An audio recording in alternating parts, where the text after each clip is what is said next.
Bueno, si les parece vamos arrancando, igual si se suma alguien más después no hay problema, seguimos aceptando. Bueno, ahí justo vi, ahí acepté 2 personas más. Yo Bueno, sigo, no te preocupes, yo sigo. dale. Bueno, muchas gracias a todas, a todos por haberse sumado hoy. Les cuento que bueno, vamos a estar grabando el encuentro por si alguien se tiene que ir antes o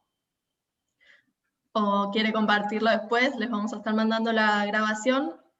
Hoy Tami por ahora no nos podía acompañar, pero seguro en el próximo ya vuelve, ya se suma. Bueno, para los que no conocen a Grow y se suman por primera vez a nuestros webinars, les cuento que somos una organización que tiene como misión lograr la igualdad de oportunidades laborales para todas las personas y venimos desarrollando estos espacios desde que empezó la pandemia y invitamos a diferentes personas y organizaciones para visibilizar desigualdades de género en diferentes ámbitos y pensar qué se pueden hacer para revertirlas y bueno, para aprovechar el espacio para debatir e intercambiar.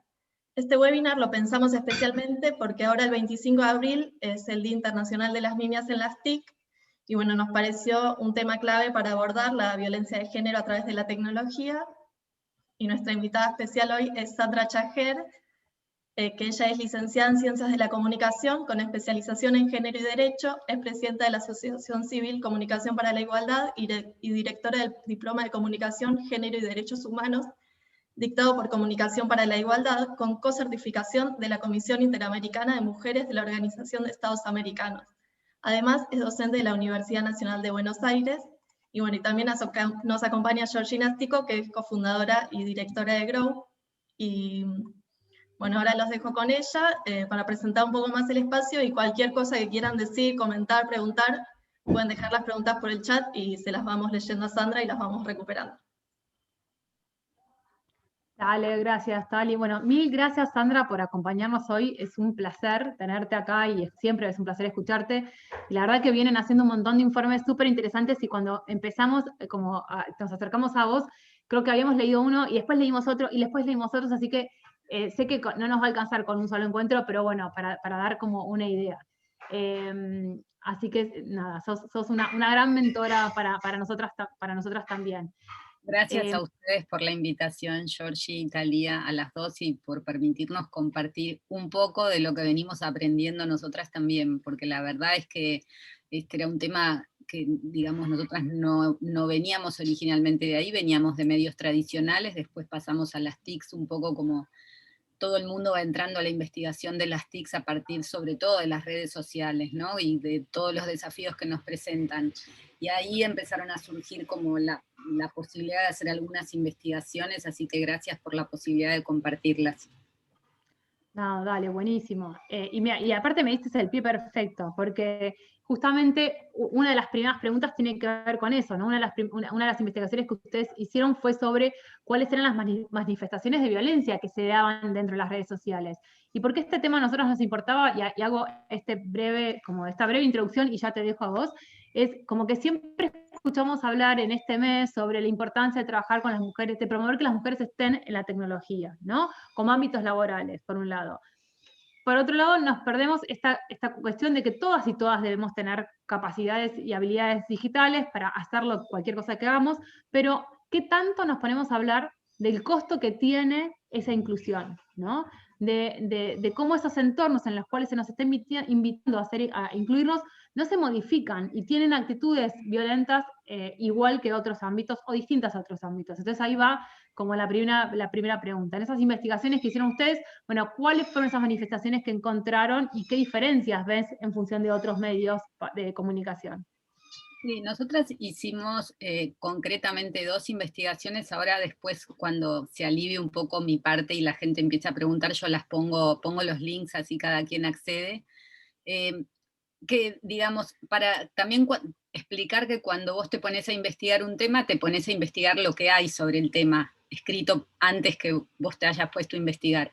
Entonces yo ahora cuento cuáles son las 2 que nosotras hicimos, pero un poco cada una de las 2 nos presentó un desafío en términos de marcos teóricos que seguimos actualizando, con lo cual estamos bastante actualizadas un poco en la escena de la situación de las TICs para agregarlo más allá de que siempre una investigación tiene un campo recortado, a eso me refiero, ¿no? Entonces, bueno, una de nuestras investigaciones fue regional, en América Latina. Investigamos 7 países, como el foco de comunicación para la igualdad es comunicación y género. Ahí nos focalizamos en periodistas, en cómo la violencia digital afectaba de manera diferente a periodistas mujeres y a periodistas varones de 7 países de la región. Esa investigación se llama Ser periodista en Twitter, pero después les dejo bien el link para que la puedan leer.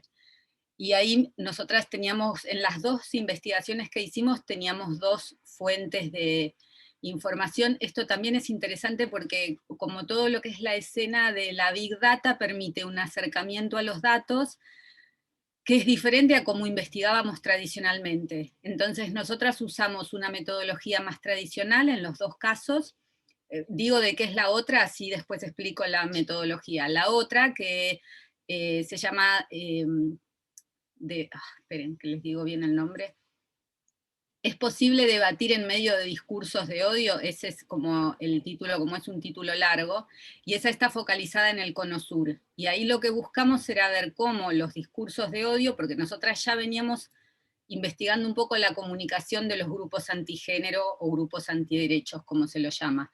Entonces, en esta segunda, lo que quisimos ver era cómo los discursos de odio que promueven estos sectores estaba afectando particularmente el activismo de las y los activistas feministas de Argentina, Paraguay, Uruguay y Chile, que serían los 4 países del Cono Sur.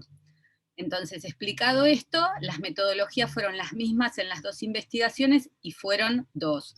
Por un lado, la metodología más tradicional, que estamos en general acostumbrados, que es armamos un Google Form, lo más digamos, probado y acotado posible, con la mayoría de las preguntas cerradas y algunas abiertas, y en la primera, la de periodistas, a través de ese Google Form entrevistamos a 28 periodistas, 21 mujeres y 8 varones de los 7 países, porque ahí nosotras queríamos comparar si las formas de violencia eran las mismas, justamente tratando un poco de responder a esta pregunta de Georgie Piasetas, que es si nos afecta de forma diferente la violencia, ¿no? Entonces, bueno, ahí investigamos a mujeres y varones para poder hacer un contraste.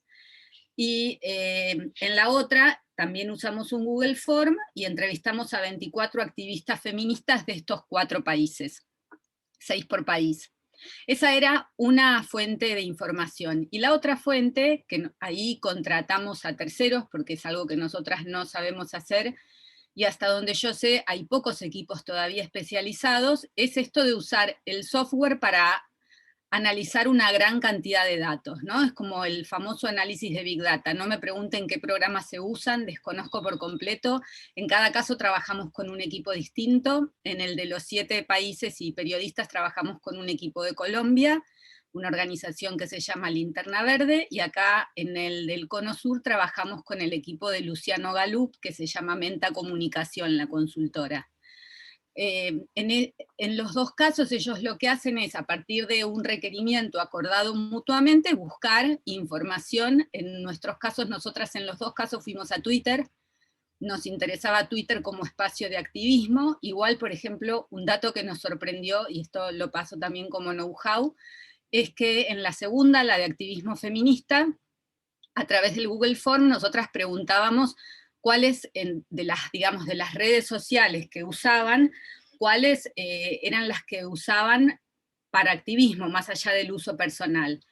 E Instagram rankea muy alto, con lo cual eso también nos dio a nosotras la pauta de que hay que empezar a prestarle quizás más atención a Instagram en este sentido. Todos creemos que el activismo político pasa por Twitter, ¿no? Activamos en Twitter básicamente por eso, y lo que nosotras encontramos es que el activismo feminista está muy interesado y está pasando mucho por Instagram también. Pero bueno, en nuestras 2 investigaciones, la parte, digamos, de análisis de Big Data estaba focalizada en Twitter. Entonces ahí, en el caso de las periodistas, se buscaron distintas cuestiones, todas destinadas a ver si había ataques coordinados contra estas periodistas y contra otras, contra las, digamos, un listado de periodistas, de unas 70 periodistas que habíamos provisto de los 7 países, Sí, las formas de violencia eran diferentes, encontramos que sí. Estos eran, podríamos decir, los dos temas como más importantes, los ataques coordinados y las diferencias en las formas de violencia. Y en el caso de la investigación de activismo feminista en el Cono Sur, ahí más bien buscamos cuán parecidas o diferentes eran los activismos de las organizaciones feministas y de las organizaciones antigénero o antiderecho. Y ahí entonces pusimos a dialogar a través de los datos a 12 cuentas de activistas feministas y 12 de grupos antiderechos. Bueno, esto ahí ya corto con la investigación, después si quieren volvemos con alguno de los datos, pero esto para entender lo que veníamos investigando, pensando sobre todo, ¿no?, que las redes sociales, estamos pasando mucho tiempo adentro de las redes, y nosotras esta investigación, la primera, la de ser periodista en Twitter, la pensamos cuando no había un horizonte, ninguna de las dos, no había un horizonte de pandemia cuando las propusimos. Ahora la situación es mucho peor, te das cuenta de la cantidad de tiempo que estamos pasando y de la cantidad de cosas que nos pasan. Entonces, bueno, en relación a la pregunta, que me hice una especie de un machetito con algunas cosas para no olvidarme, una cosa que me parece importante decir, y esto en la de ser periodista en Twitter salió muy claro, es que bueno, nosotras no pudimos medir en ninguno de los dos casos volumen, ¿no? O sea, aun cuando teníamos 21 mujeres y 7 varones, no salimos a medir, los datos no nos dieron esa información, porque había que haber medido misma cantidad de mujeres y de varones, si recibimos más cantidad de ataques las mujeres. O sea, ese dato yo no lo tengo para dárselos, y no lo encontré nunca en ninguna investigación, porque más bien lo que las investigaciones, tanto las nuestras como otras, vienen dando cuenta es que la cualidad o la calidad de los ataques son diferentes. O sea, nos atacan con distintas, podríamos decir, estrategias, o con distintas, estrategias, podríamos decir, de violencia a las mujeres que a los varones.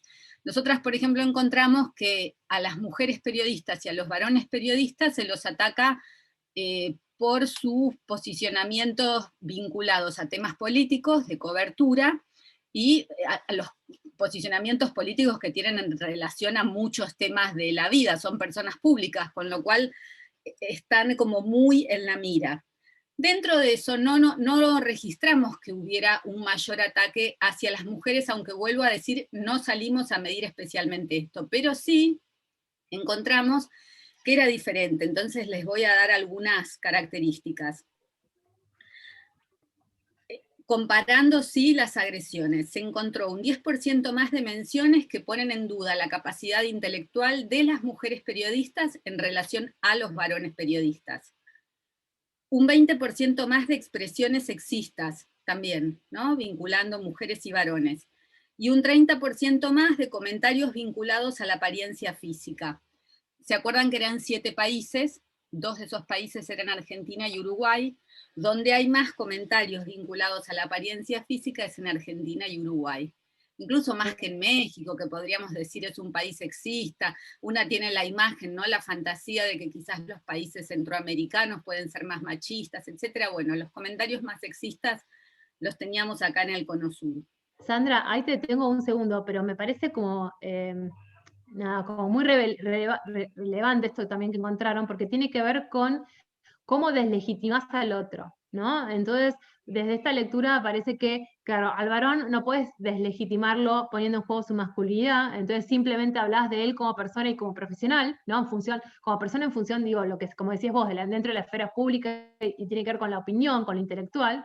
En cambio, la manera de deslegitimar a la mujer tiene que ver con, no con lo que, con su profesión, sino que tiene que ver justamente con ella como persona, ¿no? Entonces poner en juego como su capacidad, me imagino también muchos comentarios, bueno, esto, su capacidad, su físico, no sé, debe haber habido también comentarios en relación a su relación con su familia y sus hijos, como con un mundo que no tiene absolutamente nada que ver con lo que piensa y lo que dice esa periodista. Sí, como con el objeto, ¿no? Lo que podría estar fuera del sujeto, el objeto, el tema de análisis, que es su posicionamiento político, etc. Igual te agrego algo, yo sí que para nosotras fue súper revelador también, que es que si bien a los varones es verdad que, digamos, es mucho menos interesante las agresiones vinculadas a su identidad de género, a su orientación sexual, a desvalorizarlos desde un punto de vista de género. Sí se utilizaba mucho para las agresiones la feminización de los varones.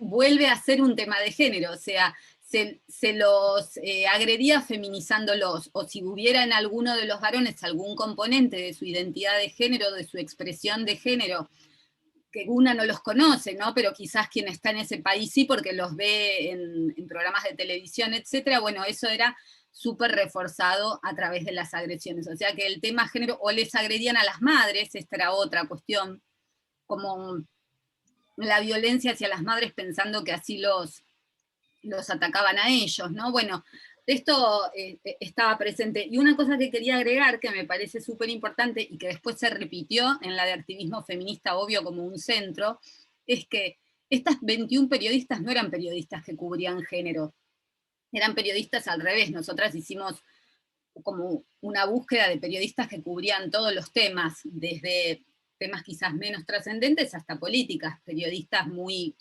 posicionadas en la cobertura política. Y cuando ellas expresaban o, digamos, posteaban alguna nota porque habían cubierto un tema de género, una manifestación, o habían participado, o alguna opinión en relación a la agenda de género, y particularmente a la legalización del aborto, esto recrudecía muchísimo los ataques. Estos eran focos especiales de ataque, incluso hay periodistas que nos dijeron qué palabras dejaron de usar, porque ellas sabían que si decían patriarcado, por ejemplo, ahí las matan. Son periodistas, pensemos esto, con mucha cantidad de seguidoras y seguidores que no necesariamente, si ellas no son feministas, esos seguidores y seguidoras no son necesariamente feministas, más allá de que después están los ataques que no son tus seguidores, ¿no? Quienes te atacan cuando viene un ataque así colectivo. Así que esa era como otra razón que ya se había visto en otras investigaciones. Toxic Twitter, si les interesa el tema y no la conocen, que es una investigación de Amnistía Internacional del 2018, que tiene también como varias fuentes, por un lado entrevistas, por otro lado análisis de datos, y esto ya había relevado esta cuestión de que en cuanto se menciona la cuestión de género, aparecen los ataques. Ahí también en Toxic Twitter, que quizás no fue tanto el caso nuestro porque nos costó las entrevistas, nosotras queríamos periodistas que dieran un poco más de diversidad en términos de identidad de género, de raza, y nos costó mucho encontrar, pero en Toxic Twitter esto está presente. También dicen como cuando te posicionás en términos en temas de raza, es otra razón para atacarte violentamente, o sea, cómo se empiezan a cruzar las cuestiones vinculadas a interseccionalidad, y si por ejemplo se sabe que la orientación sexual de esa activista o periodista es homosexual, también los ataques son mucho más altos, ¿no? Ahí empiezan como todos los cruces. Sí, ahí te leo un par de comentarios que salieron en el chat. Mary dice, claro, la condición de género clave en el ataque. Bueno, no sabemos el nombre porque está como aula Zoom. Dice, sí, pregunta si los ataques fueron predominantemente masculinos, si eso pudieron ustedes observarlo. Ivana nos pregunta si recuerdan el nombre de la investigación de Amnistía. No tenés que acordarte la hora, si querés sí, si no nos pasás después por mail que la compartimos a todos por Toxic Twitter. Los pongo acá, sí, esa sí me acuerdo, Toxic Twitter, y es del 2018. Después sí, si me da... Genial, ahí Lucrecia ya la compartió. Ahí Lucrecia la compartió por el chat. Sí. Igual ahí lo tomamos y lo compartimos a todo el mundo que se inscribió por mail. Pero bueno, entonces, siguiendo como con esto que estabas contando, por ahí, yendo a la pregunta que decían, si pudieran ver el origen de los ataques, si las personas que atacaban eran, nada, ¿es parejo hombres y mujeres o no? O hay una distinción, o eso todo, no encontraron. No lo pudimos ver, y ahí tenés una limitante enorme que son las cuentas, las fake, ¿no? Las cuentas fantasmas, o sea, hay mucha gente que no tenés idea de la identidad. Es un número y 2 letras, y cualquier foto de perfil, o sea, sí, hay algunas personas que están súper identificadas más allá de la verificación, pero hay mucha gente que no sabes. Igual nosotras no fuimos a buscar esto, podía haber salido quizás, pero no fuimos a buscar la identidad de género de atacantes, porque ya de entrada sabíamos que con esta situación iba a haber un sesgo enorme, ¿no? al denominar las cuentas de una manera tan fantasiosa. Totalmente, sí, te entiendo. Y en este sentido, a ver, lo que me parece clave también es entender, y que me resulta súper interesante, es decir, la relevancia de esta investigación antes de la pandemia y durante la pandemia, ¿no? Pensando en el espacio de Twitter, que sí, yo era de las que creía también que era como el lugar de excelencia de activismo, así que me encanta saber que ahora está mutando para otros lados, pero ha sido como el espacio donde la verdad que el movimiento feminista se ha globalizado, lo que ha permitido esa sororidad más global y ese compartir experiencias a otros niveles. Entonces, que en esas redes donde los varones no estaban, que no era un lugar hegemónico, termina convirtiéndose en un espacio violento, porque creo que esto quizás, es decir, no, también sería súper interesante, imagino que eso no debe haber como una investigación sobre si se recrudece la violencia a medida que va pasando el tiempo, como en lugar de aprender cómo manejamos, lo vamos desaprendiendo. Nada, entender que también es como un lugar donde expulsa, ¿no? Sí, tengo muchos comentarios para todo lo que dijiste, así que Dale. dame un segundo para... una cosa, en relación a Twitter, hay algo interesante también, que es que, por ejemplo, nosotras hicimos Ser Periodista en Twitter 2 organizaciones, una de Colombia y una de Argentina. Las 2 organizaciones muy activas en Twitter, entonces pensábamos que el mundo era como nosotras lo veíamos, ¿no? Como pasa siempre. Entonces elegimos 7 países, tenían que ser representativa la muestra, entonces tenían que ir desde México hasta Argentina, y nos encontramos con que no pudimos avanzar, por ejemplo, en Costa Rica, en Cuba, que fueron países que testeamos para la posibilidad de hacer este searching, porque las periodistas y los periodistas no usan Twitter. Esto es re importante. O sea, por ejemplo en Nicaragua, que fue un país que logramos avanzar, pero si ven la investigación van a ver que dice que el acercamiento a la Big Data fue quali y no quanti, porque no nos daban la cantidad de cuentas, tiene que ver con lo mismo. La gente usa todavía Facebook, incluso como espacio de debate y activismo. Las organizaciones feministas están en Facebook.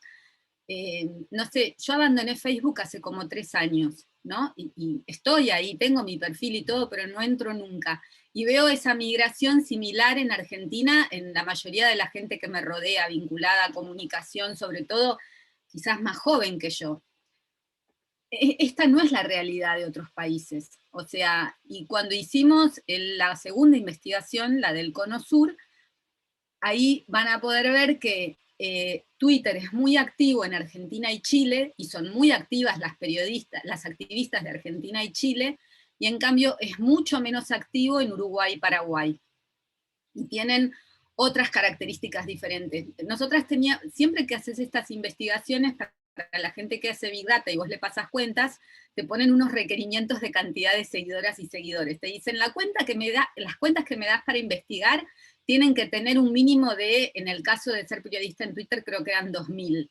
No lográbamos ese número en algunos países, no lo lográbamos, o sea, y después cuando mirás otro dato, que es el volumen de los twitters de cada país, o sea, el volumen del movimiento de Twitter en cada país, por ejemplo, Uruguay es bajísimo el volumen comparado con Argentina o con Chile. Entonces esto también o sea, Twitter no es el mismo Twitter en todos lados. Es como para no perder de vista esta dimensión, y hay mucha gente moviéndose todavía en Facebook y mucha gente moviéndose más activamente quizás en Instagram. Otra cosa que habías dicho vos era si había avanzado la violencia con el tiempo.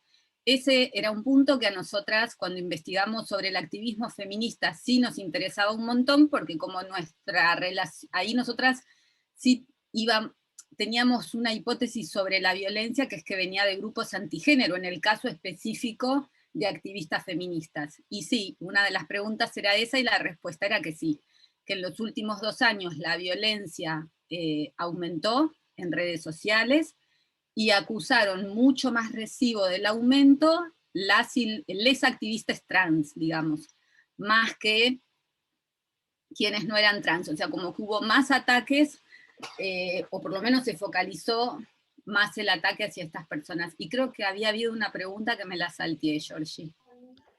no sé, no importa, ahora después, porque ahí esto me saltó otra cosa, digo, tendrá que ver, porque en realidad, es decir, vengo haciendo, como siguiendo la lucha de los derechos de la comunidad LGBTI, pero no es que la tengo tan presente en el resto de los países de Latinoamérica, pero bueno, sí tendrá que ver también de que hay como un mayor movimiento en cada uno de los países por lograr o las legislaciones de identidad de género o las legislaciones por el tema del matrimonio igualitario, ¿no?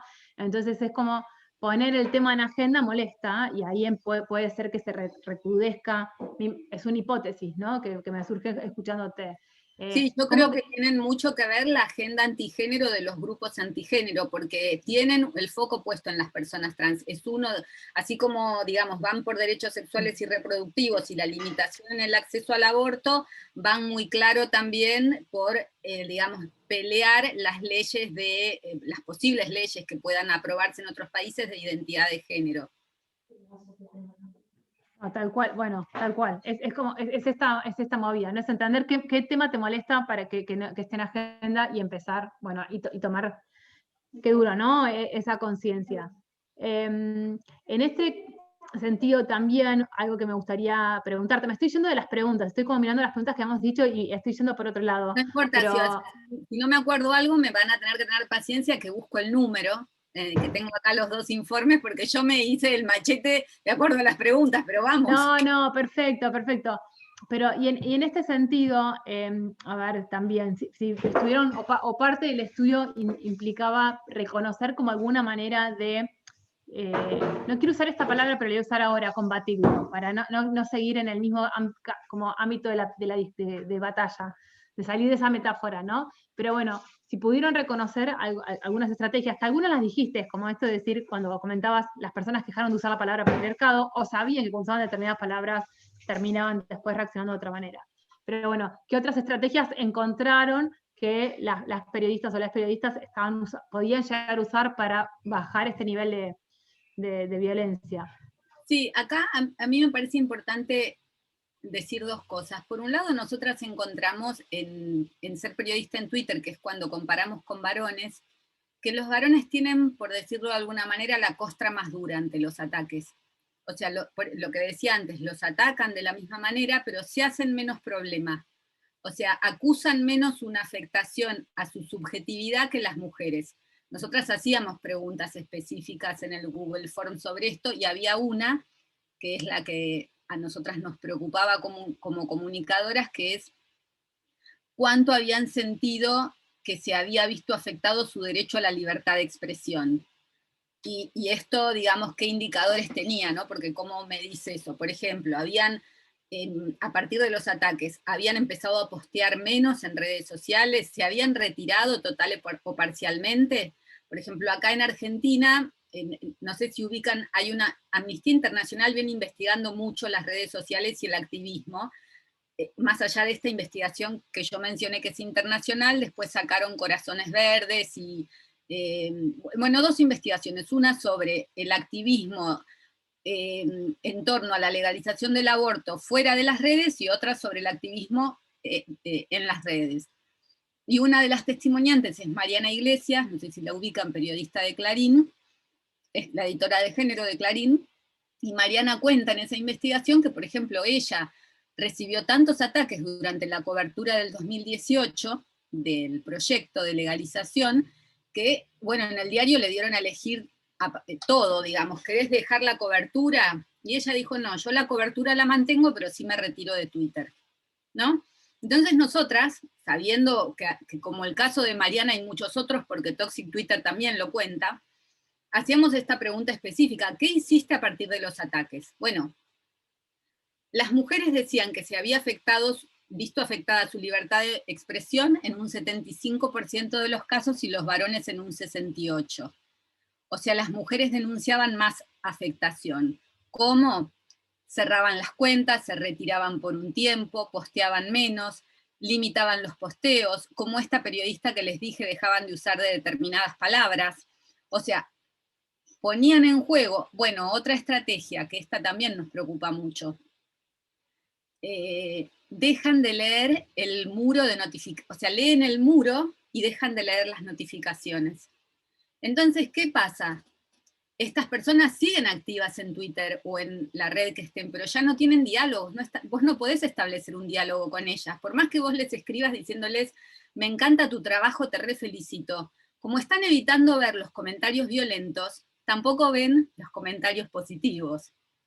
Esto genera esto que todo el mundo viene analizando, que es que cada vez nos movemos más en burbujas, ¿no? Empezamos a y en estos casos estas periodistas se expresan y casi es como, bueno, yo voy y pongo lo que pienso y me voy. No miro nada. O sea, eventualmente miro qué dice la gente a la que yo sigo, pero no me entero de nada de lo que dicen de mí porque eso me está afectando tanto, o en algún momento me afectó tanto, que mi manera de seguir permaneciendo en esta red y no retirarme es dejar de leer las notificaciones. Bueno, esto, ¿qué nos parece a nosotras esto? Nos parece que es súper positivo que no se queden en un lugar de victimización y de decir, ay, me agreden, entonces yo, no sé, no hago más nada, sino que sigan activas, pero también hay un déficit ahí, dejan de participar del debate democrático, que se supone que es el objetivo principal de estas redes. O sea, Twitter, cuando fue creada, era el paladín de la democracia. ¿Para qué sirven las redes en general y Twitter como red política?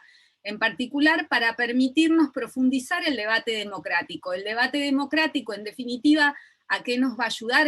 Expresarnos libremente, a que la democracia sea mejor, porque conocemos muchos puntos de vista, y en este caso una red social tiene el beneficio de que estamos en igualdad de condiciones, el presidente de los Estados Unidos y cualquiera de nosotros, por ejemplo. Pero eso se ve afectado con todas estas situaciones. Entonces eso también es re importante decirlo. No sé si se enteraron que ayer o antes de ayer, Ada Colau, la intendenta de Barcelona, se fue de Twitter y puso un statement sobre por qué se iba. No sé si alguien se enteró o lo llegó a leer.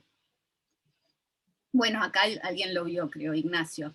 Ella dice, sí, ella dice ahí, dice lo que, a ver, vamos a ponerlo en el título feo, vulgar. Dice que Twitter es una cloaca y que ella se va porque es una cloaca, porque no quiere verse afectada, porque su vida es mejor, etc. Entonces ahí me parece que, y que esto es lo que se está discutiendo hoy, y lo que se discutió también, lo que se viene discutiendo en relación a Twitter y a las redes en general es, ¿están cumpliendo ese objetivo de democratización de la comunicación o no? Y además, ¿quiénes son las personas más afectadas por esa violencia que no para en las redes? Eso sí está claro, que estamos siendo mujeres, colectivos de la disidencia sexogenérica y cualquier grupo con algún tipo de vulneración previa a la existencia de las redes, ¿no? Te entiendo, no, sí, está clarísimo. Es decir, es como, y aparte es súper interesante llevarle la pregunta a las redes, a ver qué es lo que empiezan, como qué compromiso toman, ¿no? Hasta dónde es esa libertad, si esa libertad termina vulnerando otras libertades que termina siendo la misma, que es la que querían llegar a promover, que es la de libertad de expresión. Te leo un comentario de acá de Andrea Ocaña, que dice, Sandra, en Ecuador daría la impresión de que la virulencia ataca más a las luchas feministas que a las LGBTI. Si se quiere, es políticamente incorrecto atacar a personas por su orientación sexual, en Ecuador, ¿no? Pero el derecho a la vida está hiperarraigado. ¿Obedecerá aquello que Ecuador es más espiritual católico? ¿Se podrá cruzar esta información? Te leo otro. Igual te leo... Solo una cosa. Sí. Andrea, ¿sos nuestra alumna del diplomado? Porque tenemos una Andrea Ocaña. Hola, sí, Sandra, hola, ¿qué tal? Gustazo verte, ¿qué tal? ¿Qué tal? Igualmente. O sea, la pregunta es, ¿en Ecuador estaría entonces más afectado el activismo feminista que el activismo GLTB? Ese es el tema. Sí, así es. Y lo que me preguntaría, Andrea, que no lo sé la respuesta, es cuán visible es el activismo GLTB en Ecuador. Si es tan porque el tema en nuestros países es que, como decía Georgie antes, el activismo GLTB adquirió mucha presencia en los últimos años. Quizás en Ecuador esto todavía no está pasando y por eso no lo atacan, porque no creo que sea otra la razón. Pero que ahí quizás podría un poco cruzarse algo para la investigación, ¿no? Porque, por ejemplo, acá hace un par de años se aprobó el matrimonio igualitario y se aprobó y salió publicado en los medios, y claro, hubo quien se quejó, pero las voces fueron bastante tibias.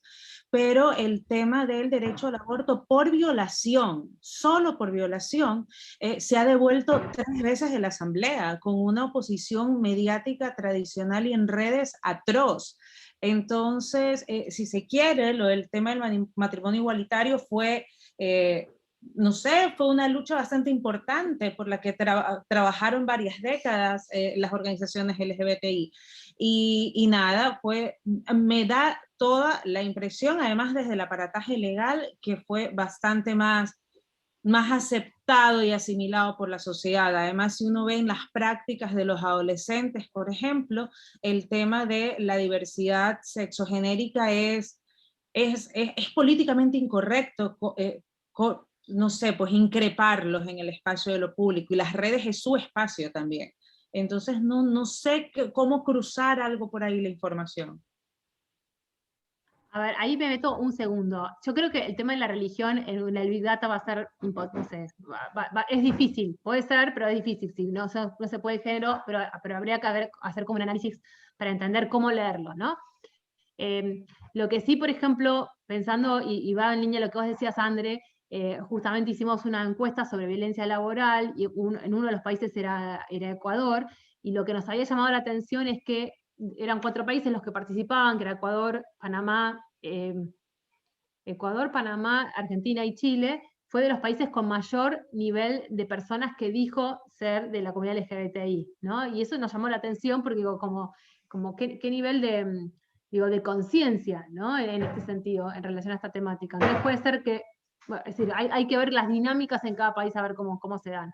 También puede ser lo que diga Sandra, es decir, puede estar pasando esto en nivel de agenda pública y que los activismos no estén tan presentes en las redes. Entonces no se genera, es decir, si no estás para discutir, la discusión nunca no pasa, ¿no? El ataque no sucede. Te leo un comentario de otro comentario más, Sandra, y ya te dejo ahí hablando. No, sí. Dice, en Perú, el activismo de adolescentes y jóvenes está presente en Instagram y TikTok, y dice, y existe una persecución financiada por colectivos pro vida y antiderechos en todas las redes sociales. Bueno, sí lo leí, sí lo vi. Bueno, muy contundente. Buenas tardes. Y después te leo otro, dice de Natalia, tal vez habría que analizar cuánta visibilidad tienen los sectores. Mira, es lo mismo que estábamos hablando nosotras, ¿no? Los sectores de la comunidad LGBTIQ en Ecuador capaz solo están más silenciadas y por eso da la impresión de que las luchas feministas son más atacadas. María José dice, ahora lo están empezando a visibilizar por medio de campañas. Destaco mucho las últimas iniciativas sobre historias de difusión para diversidades, que también esto lo dice María José de Quito. Y vamos con alguien de Colombia, dice Lina, en Colombia, por ejemplo, todavía no tiene tanta visibilidad el activismo LGBTIQ, por lo que la violencia se enfoca al activismo feminista, en especial de los derechos reproductivos y el lenguaje inclusivo. María José también dice, sin embargo, leyes como la ley de despenalización del aborto por violación y leyes como el proyecto de ley contra la violencia digital son tachados de innecesarios. Como tremendo en esta observación. Sí, no tengo más para aportar sobre esto. Sí, coincido como con todas estas miradas en relación a que quizás tiene que ver con un activismo no tan presente en redes, que sería el espacio que estamos analizando de ataque. De hecho, cuando nosotras buscábamos, tanto en la de periodistas como en la de activistas y periodistas trans, y necesitábamos cumplir ese mínimo que les decía de seguidoras y seguidores, porque eso nos pedían para el análisis, nos costaba bastante. Entonces creo que tiene que ver con una quizás no tan fuerte presencia, o que quizás activan, pero más esporádicamente, no tuitean todos los días. Eso hace que si vos... Las redes son tremendas, ¿no? Hay que alimentarlas diariamente. Si no estás todos los días, no vas a crecer, no tenés cantidad de seguidoras y seguidores, eso te limita para este tipo de estudios. Entonces nosotras incluimos en las entrevistas por Google Form alguna gente que no daba el perfil para ponerla en el análisis de Big Data, pero que nos parecía que era interesante entrevistarla. Pero claro, es gente que quizás no tiene tanto el timing de funcionamiento de las redes, justamente porque no está muy activa dentro de las mismas. Tal cual. El último comentario de Mary dice, la propagación de los discursos de odio y lo más peligroso es su naturalización, ¿no? Y Y ahí me encanta porque nos da también pie a otra pregunta que dice, ¿qué herramientas tenemos para poder denunciarlo? Y a su vez, ¿qué medidas toman esas empresas, redes sociales? Que eso sería interesante, saber qué impacto tuvo la investigación. Es un preguntón, no es una pregunta esa. Porque te abre como, es como, ¿no? Todo el árbol. A ver, esto está súper en debate, quizás lo primero para decir es eso. Hay una preocupación global por los discursos de odio y cómo están impactando en, podríamos decir, como no solo en el ejercicio de la libertad de expresión, sino en la limitación de las actividades de las personas. Entonces, desde hace ya unos 3 o 4 años, pero cada vez más, la preocupación en torno a los discursos de odio es creciente. Esto explica que Twitter haya sacado a Trump de Twitter en enero. Es una decisión que también es totalmente discutible desde un punto de vista de libertad de expresión y además como ciudadanía, porque Twitter sacó a Trump, pero va a decidir siempre Twitter a quien saca de una red social. Este es el gran debate que hay detrás de esto, ¿no? O sea, le vamos a dar a quienes son dueños de las redes sociales la autoridad para que decidan quién habla en esas redes, o esto se va a tratar de decidir a través de otros mecanismos. O sea, lo que no se puede obviar es que hay una preocupación global en torno al tema. Voy a hacer una pequeña aproximación jurídica, yo no soy abogada, pero estudio bastante esta cuestión, y va a ser breve porque es como un poco abrumadora. El gran debate acá es, ¿qué vienen diciendo los tratados regionales e internacionales sobre derechos humanos y sobre libertad de expresión? Si una expresión discriminatoria, sexista, lo que podríamos catalogar dentro de discurso de odio, es solamente, bueno, me van a retar por el solamente, pero es solamente una expresión. ¿Qué quiero decir esto? Que no, vamos a ponerlo en términos concretos. Si yo publico en una red social, vayamos a violar a fulana de tal, ¿no? Que eso es una amenaza directa, o algo similar, pero que está promoviendo una acción, ese es un discurso que permitiría ser prohibido. Es el único tipo de discurso que se podría decir, este discurso no tiene que circular. Si en cambio yo digo, es una gorda, horrible, fea, no sabe ni lo que dice, ese discurso que es discriminatorio, sexista, etcétera, lo que nos dicen los organismos de derechos humanos es que hay que oponérsele con más y mejor discurso. Acá viene todo un debate en torno a quién tiene acceso a la palabra para oponer más y mejor discurso, porque en los medios tradicionales ya sabemos que los medios están en muy pocas manos, que a su vez, aunque hubiera 10 medios diferentes, pongamos, en general el punto de vista es el mismo de esos medios, con lo cual no hay, puede haber pluralidad en la propiedad, pero no hay diversidad en las voces. Entonces, esto genera un montón de otros debates, pero el corte que se hace es ese. ¿Por qué? Porque el principio o el derecho a la libertad de expresión es un derecho súper valorado en los tratados de derechos humanos, porque se entiende que si a vos te limitan la libertad de expresión, te están limitando muchísimos otros derechos, y incluso hay posiciones que lo que dicen es, como organizaciones feministas, deberíamos prestar especial atención a no pedir censura en relación a la libertad de expresión, porque esto puede afectar nuestra propia agenda. Y esto ustedes lo están viendo, hay montones de casos, voy a citar algunos. En Colombia hubo un enfrentamiento jurídico entre Las Igualadas, un grupo feminista, y una youtuber, que ya me voy a acordar el nombre, que es una youtuber posicionada con los grupos antigénero. Las Igualadas dijeron algo que a este youtuber no le gustó, y esta youtuber fue y la demandó ante la justicia. Que se tenían que callar. Entonces, este es el punto, ¿se entiende? Y los grupos antigénero lo están diciendo todo el tiempo, dicen que se ve afectado su derecho a la libertad de expresión. Lo que quiero decir es que esta es un boomerang.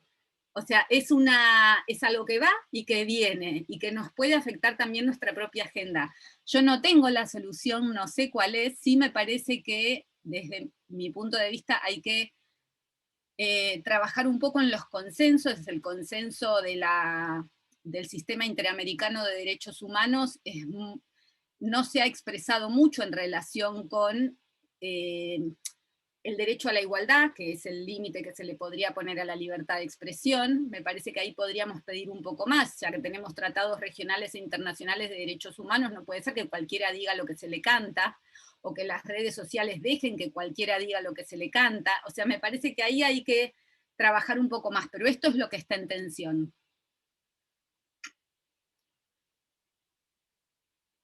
Estaba muteada. Digo, te leo otros comentarios.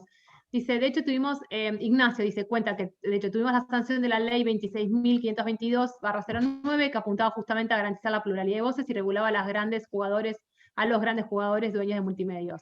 Y Natalia dice, es interesante también analizar en qué momento lo sacó. Que estaría interesante que cuentes sobre qué, porque como leí tu mensaje asincrónico, sé que estaba justo vos contando esto de Colombia, Sandra, ¿no? Dice, No, se pero aplicó me parece que lo de Natalia es por lo de Trump, creo, ¿no? Me parece Claro. que por lo de Trump. Sí, aplicó las leyes propias de la plataforma, pero cuando ya había perdido poder. Me encanta tu comentario. Tal cual, porque cuando lo sacó Trump fue después de lo de Washington, después de lo del Capitolio. Entonces, me parece clave para pensar las relaciones de poder, ¿no? Y cómo... Exacto. Cuando ya había un consenso global, digamos, y Trump estaba de retirada, pero sí, más allá de esto, que es cierto, lo que dice Natalia, sí hay que decir que Twitter viene avanzando, también Facebook, o sea, las redes vienen avanzando en ver qué se hace con los discursos de odio. Vienen sacando como las famosas reglas internas, ¿vieron? Sí. Bueno, y van sumando cosas, etc. Esto, a mí me queda la pregunta, no leí nunca ninguna investigación sobre el tema, es si esto está funcionando efectivamente o no, porque una que ve desde afuera, ve que las redes, por Twitter, por ejemplo, si vas a las reglas de Twitter, cada vez avanza más en cómo vamos a regular los discursos de odio. Ves que Zuckerberg es citado al Parlamento de Estados Unidos por estos temas. Ves que se le hace un boicot comercial, de hecho, a las redes, particularmente a Facebook e Instagram el año pasado, desde Unilever hasta otras corporaciones, por los discursos de odio. O sea, vos ves esta situación. Ahora, esto que dice la compañera, creo que es Natalia. No, María José, y yo coincido completamente. ¿Qué pasa con las denuncias? Las investigaciones que hay hechas, todas te dicen que hay un nivel de insatisfacción muy alto con las denuncias. Nosotras preguntamos también eso en la segunda, en la de activistas feministas, y hay muy alta insatisfacción, particularmente con Twitter. Yo personalmente puedo dar mi propio testimonio. Me atacaron hará 2 meses, primera vez que recibía un ataque masivo. ¿No? Lo había estudiado 1 año y nunca me había pasado. No, yo lo investigaba y bueno, y veía la investigación, me daba cuenta de qué era. De golpe puse un comentario, una persona que se llama Adorni, un periodista, cuando no sé si quienes son de Argentina saben que hubo un debate más o menos en febrero sobre quienes estaban al frente de las radios, que los programas eran muy masculinos. Entonces, este hombre que se llama Adorni, que después me enteré, mi ingenuidad de participación en Twitter, que está con Feynman, con Eduardo Feynman, y él puso un comentario en contra de las leyes de cuotas, un comentario muy, muy burdo además, contra la herramienta de las leyes de cuotas. Entonces yo critiquemos a este señor, porque esto es una brutalidad lo que está diciendo. Bueno, ahí recibió un ataque masivo, nunca había recibido un ataque masivo, quiere decir que vos mirás tu notificador y fueron 500 respuestas o más en 24 horas. Jamás había visto una cosa así, al punto que automáticamente Twitter te tira te manda un mensaje automático diciéndote si querés empezar a bloquear, porque ya se dan cuenta que eso es un ataque masivo. Entonces yo lo que hice fue hacer la denuncia por las redes de Twitter. Eso fue en febrero, jamás, o sea, denuncié, me tenía que haber puesto a investigar estas 500 cuentas, las miraba, me daba cuenta que muchas eran fake, estas cuentas con número y con unos nombres rarísimos. Bueno, denuncié a 5, así al voleo, porque si no te pasás el día haciendo esto. Y nunca recibí una respuesta, pero esto lo dicen todas las personas que denunciaron. O sea, entonces, ¿qué se hace con esto? ¿Cómo se detienen estos grupos, estos call centers que están... Nosotras lo vimos en el ataque de ser periodista en Twitter, en la investigación de ser periodista en Twitter, por ejemplo, hay ataques masivos contra 4 periodistas latinoamericanas. Algunos ataques son fuertísimos y son de una violencia total, y está probado por investigaciones que los call centers que están detrás de esos ataques están vinculados a López Obrador y a Uribe. Está probado por investigaciones. ¿Y qué pasa con eso? ¿Cómo puede ser? O sea, ¿qué se hace desde las redes en relación con eso? ¿No? Porque hay ataques políticos ahí. Totalmente, totalmente. Te leo la última pregunta. Digo la última pregunta porque igual me encantó este espacio. Sandra, ya te vamos a invitar otra vez que tengas un ratito para continuar, porque es como nos queda ver como toda la parte positiva, como teníamos un montón de otras preguntas para hacer. Tengo un videíto para terminar. Vale, sí, totalmente. Nos quedamos. Acá dice Ignacio si hay algún estudio paper sobre el uso de trolls o bots para contrarrestar posiciones que suelen ir en contra de la igualdad de derechos. Bueno, el tema acá, a ver, no conozco un estudio, solo haría esta diferencia. Los trolls, en general, pueden ser personas o cuentas automatizadas, pero digamos, la expresión es negativa, es siempre como boicotear, tirar, ¿no? Como tirar malas vibras, vamos a ser muy leves en esto. En cambio, el bot es una cuenta automatizada que vos la ponés al servicio de la finalidad que querés, y de hecho hay bots positivos. Por ejemplo, podríamos hacer un montón de bots feministas. O sea, esto también para saber, ¿no? Como, digamos, hay como una... No es lo mismo, el troll es alguien que te agrede, que no lo querés, y que bueno, que a veces, qué sé yo, Fernando Iglesias es un troll. Después están todos los troles que son automatizados. En general, siempre quienes estudian estos temas lo que te dicen es que hay una cuenta troll que suele incluso estar legitimada, ¿no? De estas verificadas por las redes sociales, y que es la que dirige, y que después, o sea, así funcionan los call centers.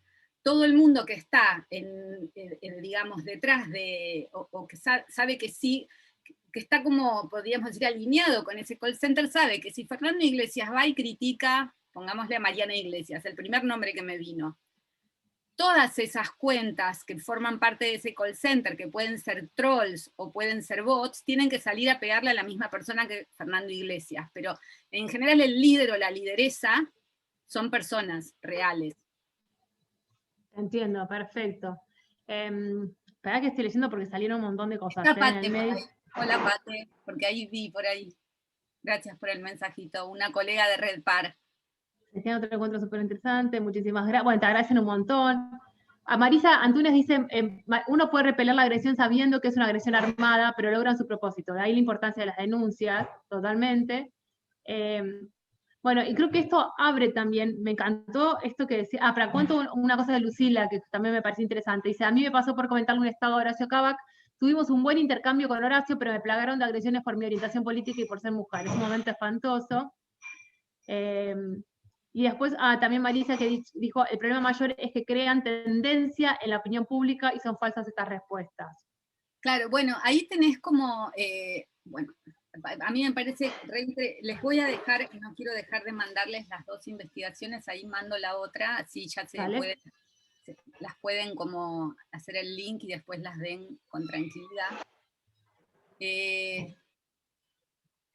A mí me parece como interesante ver esta cuestión, ¿no?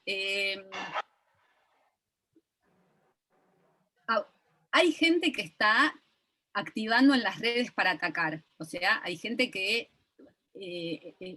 forma parte de estos grupos con un sentido de ataque, así son los grupos antigénero, lo van a ver en la investigación de debate de discursos de odio, o sea, funcionan así, atacamos a fulana o a fulano y lo hacemos pomada. ¿Cuál es el objetivo? Acallar esas voces, no solamente para esa persona, sino para su entorno. Así funciona, esta es la lógica.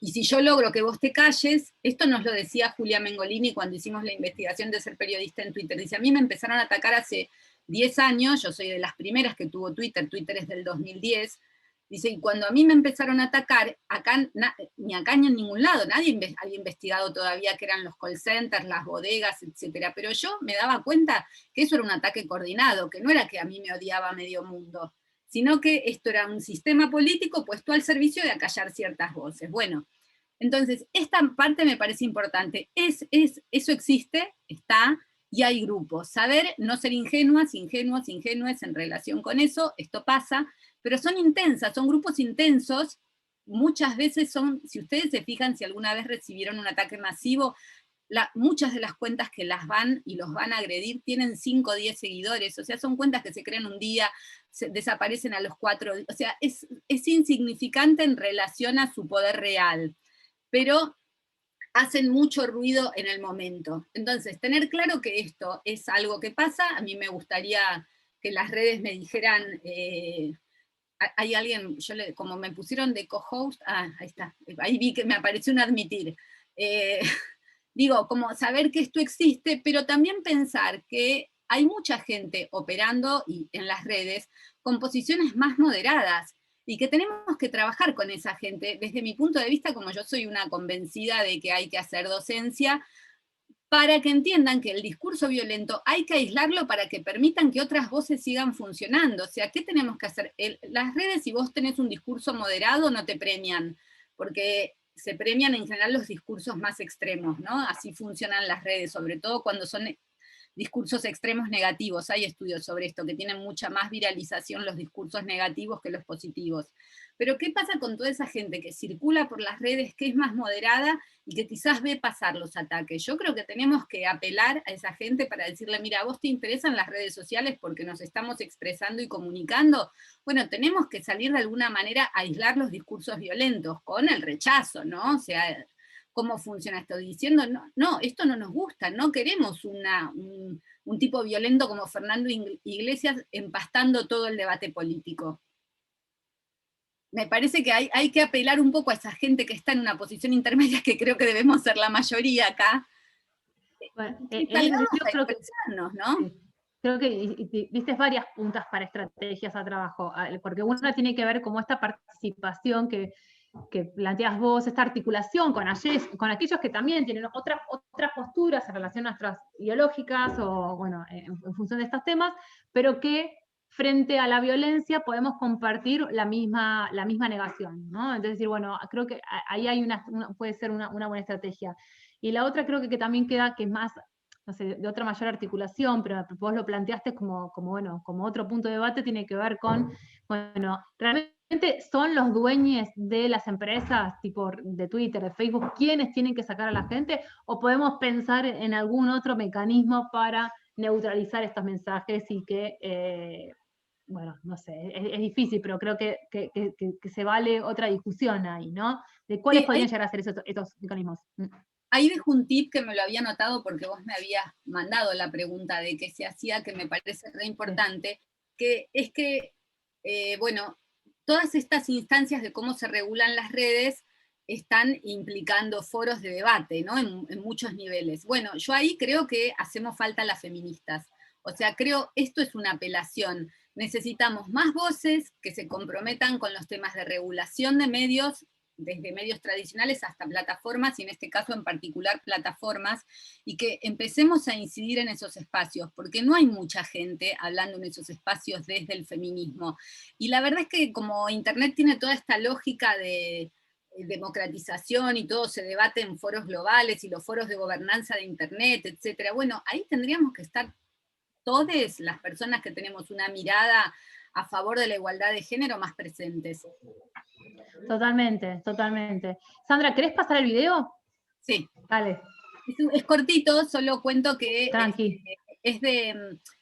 nosotras cuando hicimos Ser Periodista en Twitter, después hubo una campaña, la campaña tenía 5 videos, había 3 que eran más informativos, y este es uno de los 2 que es más de sensibilización. Dale.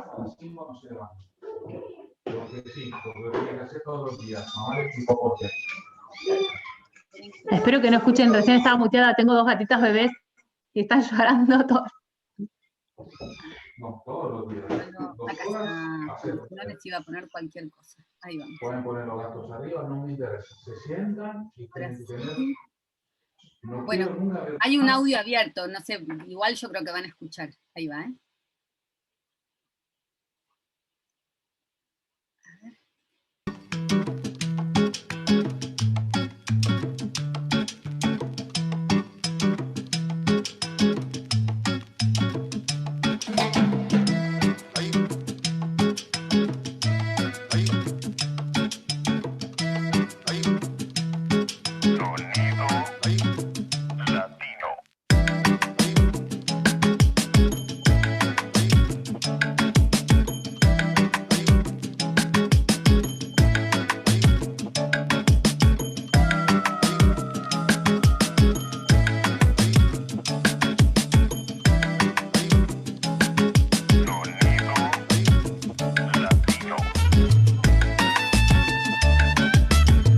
Mueve, que te mueve, que te mueve, que te mueve, que te mueve, que te mueve, ese ritmo se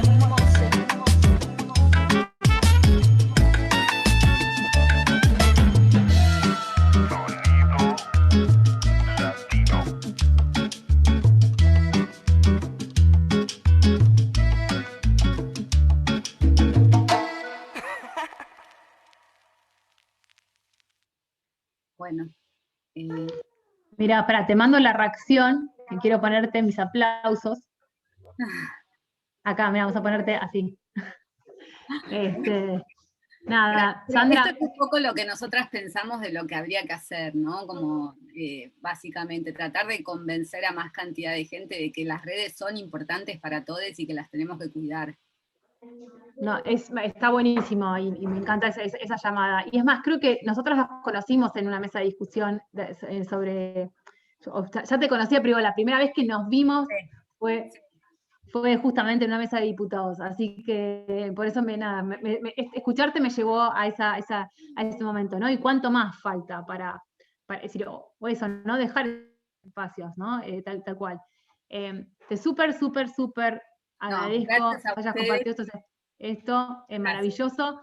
Los links, aparte de mandarlos acá por el chat, los vamos a mandar por mail. Hubo como unas 300 personas inscriptas, así que nada, vamos a seguir desparramando este mensaje. Mil gracias. Y bueno, cuenta con este espacio. A los que vinieron, si tienen alguna duda, consulta, si les surge alguna otra también tema que les parece interesante como debatir, mándenoslo. Bueno, se lo vamos a mandar a talia@ingenioytrabajo.com o a info@ingenioytrabajo.com, así se lo abordamos. Gracias, chicas, muchas gracias, y a todas las personas que participaron, muchísimas gracias por el interés y la participación y las intervenciones. Un placer. Hasta luego. Nos vemos. Muchas gracias, nos vemos. Les mandamos también los próximos webinars, así se pueden inscribir.